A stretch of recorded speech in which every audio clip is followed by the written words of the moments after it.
Sheikh Hasan alias Munna alias Ashok alias Karthik Reddy. ఇతను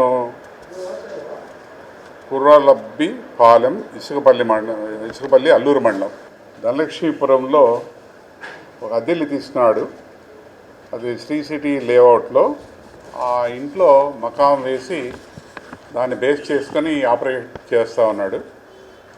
ఆ ఇల్లుని నిన్న ఈవినింగ్ అతను అదుపులో తీసుకున్న తర్వాత విచారించిన తర్వాత తహసీల్దార్ గారి సపోర్ట్ తోటి సర్ప్రైజ్ చేస్తే ఆ ఇంట్లో అతనితో పాటు రియాజు, ముస్తఫా, బెల్లంకొండ అనిల్ అనే అసోసియేట్స్ కూడా ఉన్నారు. ఆ ఇల్లు సెర్చ్ చేస్తే దాంట్లో ఫేక్ కరెన్సీ నోట్స్ సుమారు ఎంతవి 37,50,000. దాంతోపాటు 22 కేజీల 400 గ్రాముల గంజాయి స్వాధీనం చేసుకోవడం జరిగింది.